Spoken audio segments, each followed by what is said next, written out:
rica em detalhes e em histórias. Essa foi a beleza escolhida pelos moradores da Zona da Mata.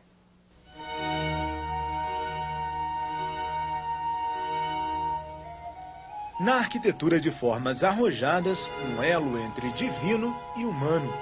O limite entre luz e escuridão, traços que desenham parte da história de Minas. Se a fachada chama a atenção, a parte interna também impressiona. Obras dos mestres Francisco Cerqueira, Aniceto Lopes e Antônio Francisco Lisboa, o Aleijadinho. Fundada em 1774, a Igreja de São Francisco de Assis, em São João del Rei, é um dos mais importantes templos do barroco mineiro. Se você olhar para os retábulos, né, você vai perceber a colocação de folhas de acanto, a colocação de anjos suportando as pilastras às vezes tortas ou retas. A imagem barroca ela é expressiva, ela tem uma teatralidade. Você olha assim, você sente aquele apego, aquela mensagem que era colocada naquele período.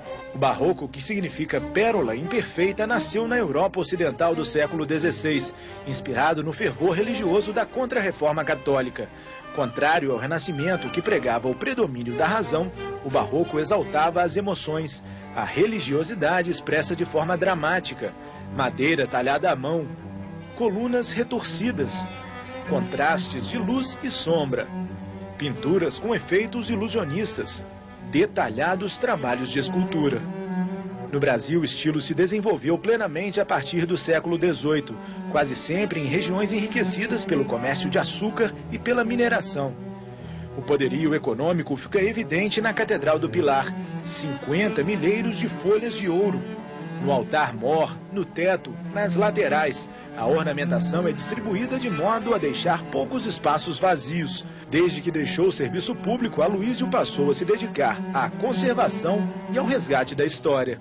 Como concepção do barroco, essa igreja, digamos, ela é um vademecum de história nesse sentido. Tem um altar lateral que veio da primeira igreja de Nossa Senhora do Pilar, construída aqui, que existia no Alto do Bonfim. Para a construção dessa matriz mais dentro do centro da vila, como foi dito na época, ela foi autorizada a demolição, mas que fosse aproveitado o que fosse possível. Mas o clima barroco não fica restrito às paredes das igrejas, se manifesta nas celebrações religiosas.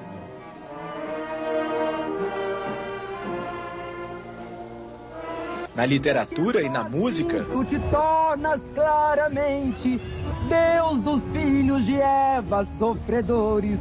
Nas características de um povo que respira a arte. O barroco ele é o balizador da cultura são-joanense, dessa cultura do século XVIII, né? Eu acho que difere São João del Rei das outras cidades mineiras é que essa arte, essa cultura é uma cultura viva e ela é transmitida pela oralidade, né? De pai para filho. Mais de 200 anos depois de que começou a ser desenvolvido no país, o barroco continua vivo e continua a ser produzido. É aqui nos fundos da casa dos irmãos Silva que a madeira se transforma em pequenas e grandes obras de arte.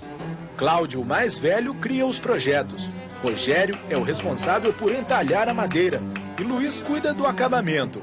Os irmãos que vieram da zona rural em busca de trabalho recebem encomendas de todo o país e já participaram de uma exposição nos Estados Unidos, mas o caminho foi complicado. Cada trabalho que a gente estava fazendo, você, a gente vai ter que pesquisar mais, estudar um pouco para ver, porque para a gente saber conversar com as pessoas. Para crescer, os irmãos Silva estudaram, procuraram ajuda, deu certo.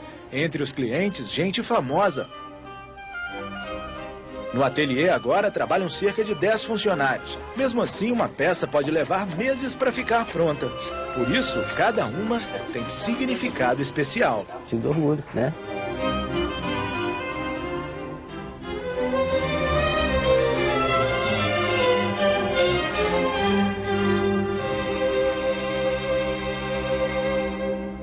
A arte barroca continua aparecendo no melhor de Minas. Dessa vez vamos até o Noroeste Mineiro para conhecer o Chafariz da Traiana, em Paracatu.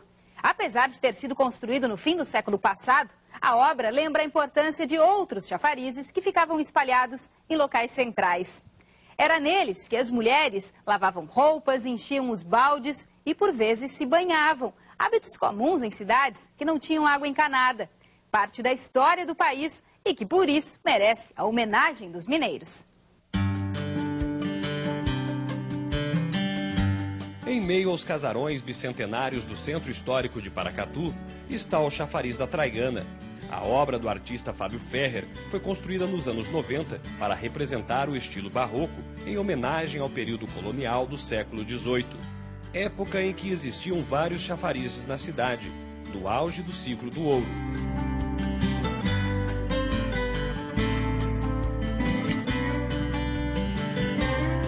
Paracatu, como toda cidade que surgiu na época do ciclo do ouro, ela sempre precisou ter os chafarizes próximos desses núcleos urbanos, como nós temos um chafariz dentro do núcleo histórico. Na verdade, eram vários.